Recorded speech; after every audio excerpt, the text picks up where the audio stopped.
Hey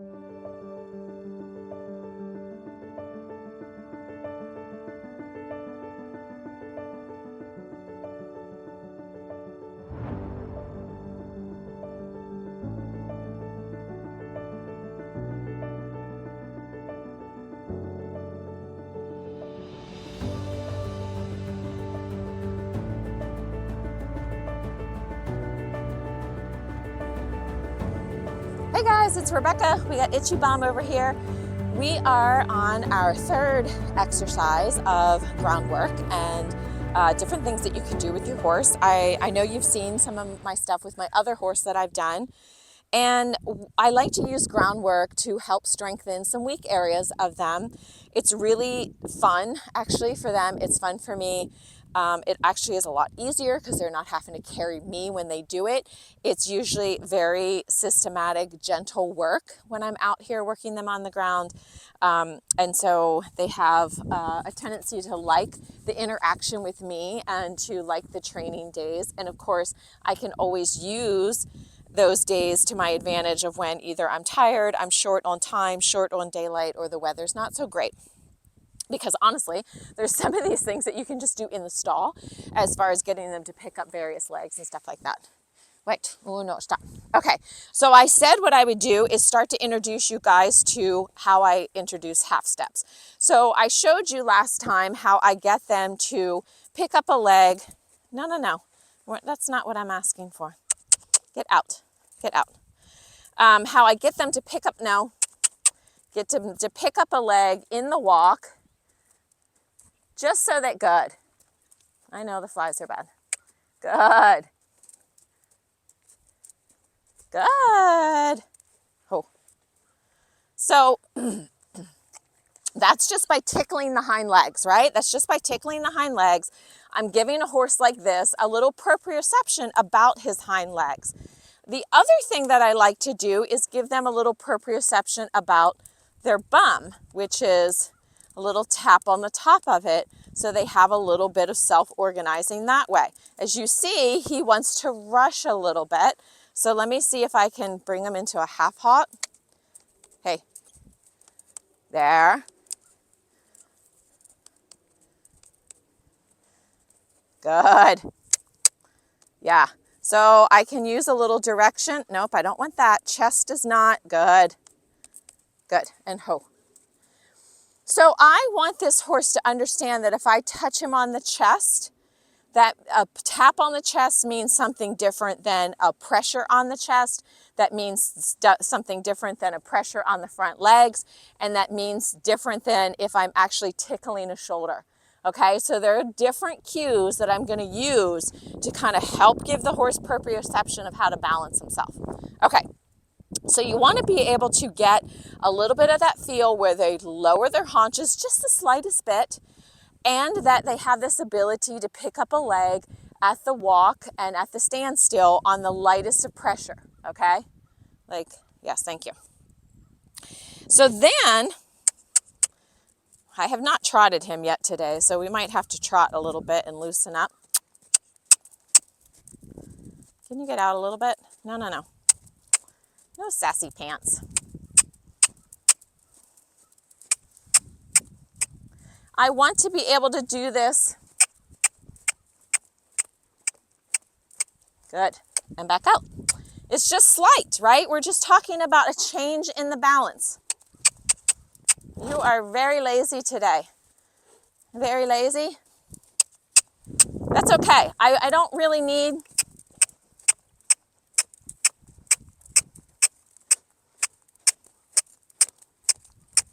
Good. And back out. Come. Out. So this is all very mild, gentle work. So he gets to where you'll notice he... Good. And back out. I didn't touch him once with that. I want him to go off the body cue of what I want. And I want you to see that again. I'll wait till he comes around. This is me sending him out. I'm going to come in. Good, and back out. And ho.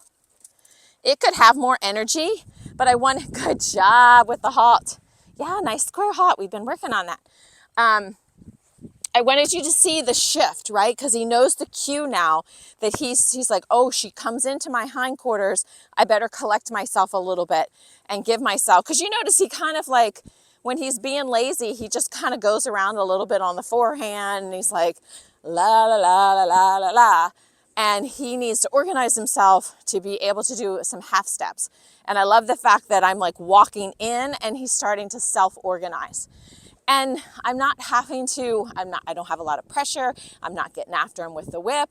I can build when he knows the way to organize himself. I can always build amplitude, right? That's just another step in the process.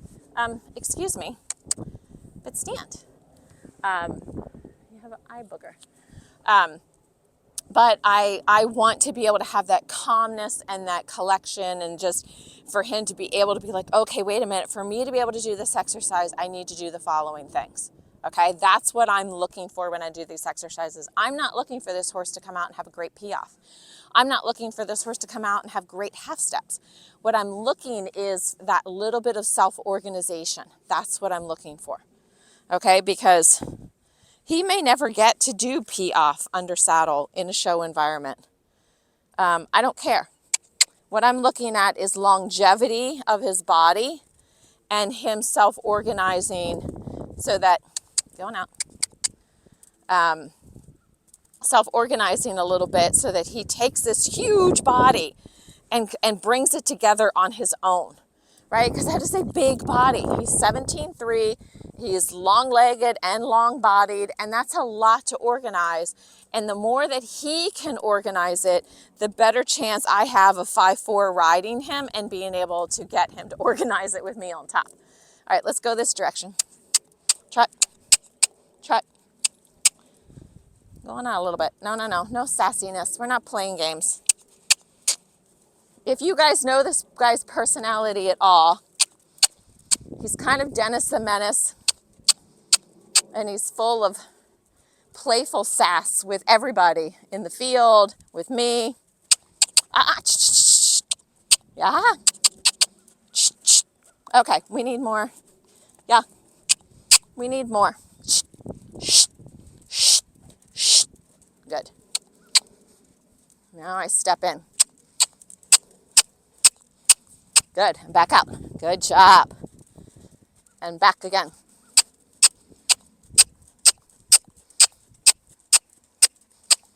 Good, back out. I haven't touched him with the whip yet, so this time I'm gonna ask for a little bit more. I'm gonna say, hey, I want a little bit of butt.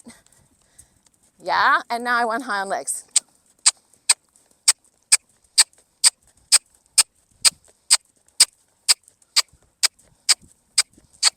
Good, and back out. So one thing that we've been really working on is this ability to have a little duration in that, because he would be a little bit lazy and be like, yeah, four steps and then I'm gonna walk, or 4 steps and then I'm gonna get lazy about it. And so we've been working on this ability to have a little bit of duration. Can I get a halfway around the circle with that? Can I get, because I feel for me, the power will come more once he can hold the duration. You know, it's like, it's not so much that he has to squat 2 times really hard.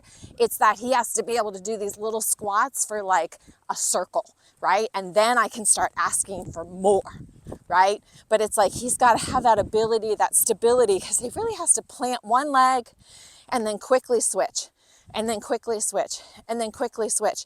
And I want him to be able to hold that with his own self-organization for a good half circle, full circle. Before then I say, hey, I want a little more hock bending, or I want a little more sitting, or I want a little more of the withers lifting, right?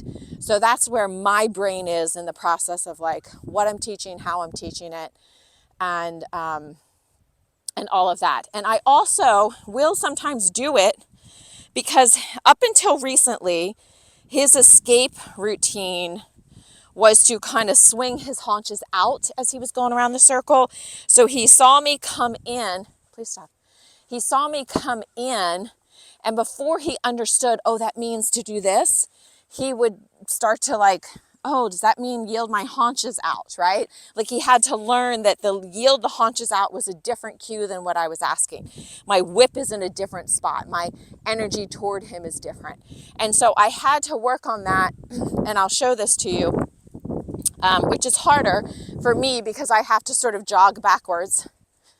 But what I started doing was to get his haunches not to swing out is I would do it. I'll wait till I get around this corner.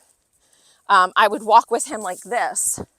And I know some people, and I'll show you a different way you can teach this, but we'll first do this. And then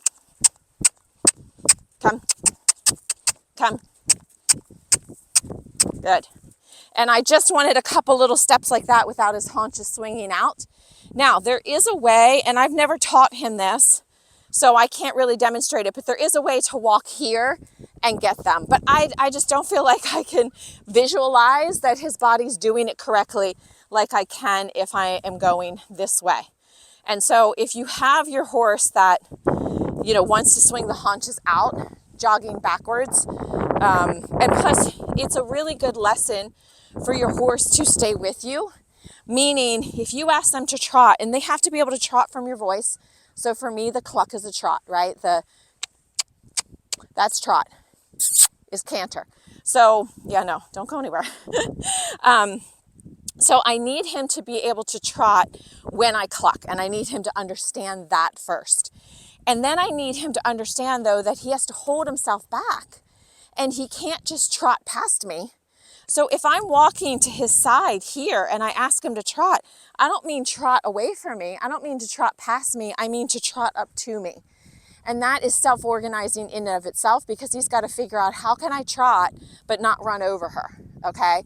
And that is the sort of the beginning groundwork that may take some time before you can really add the pressure of, of asking for more emphasis behind, They've got to be able to half-halt themselves up front.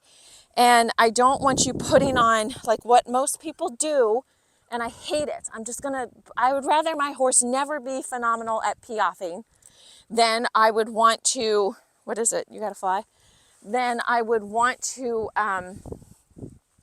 have it where I have their head tied in and I'm holding them like this to keep them from going forward. That just builds tension. To me, that is a useless exercise, because they're going to end up doing something funky in their body to compensate for that if they don't have the strength to do that on their own.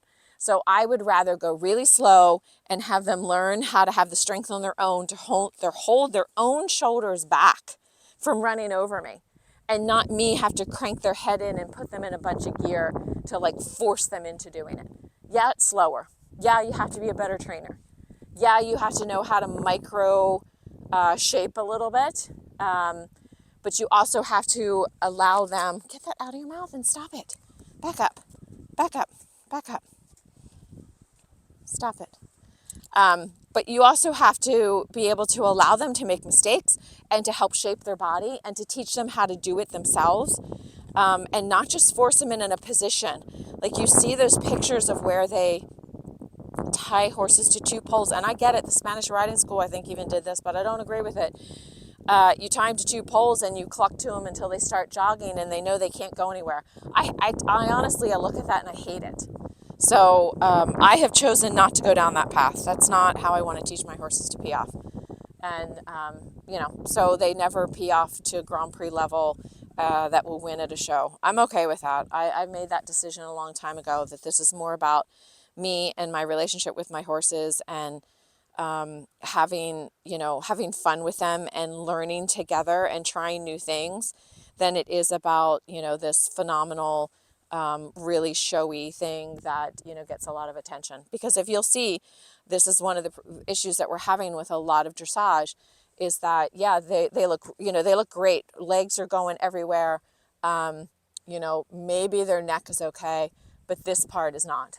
And I still have not done a discussion, and I will soon, actually, because somebody asked me a question and I'm going to need to describe what I do for a living in order to answer that question. But that relates a lot to what I do for a living. So, okay, I'll see you guys in the next video. Thanks so much for watching.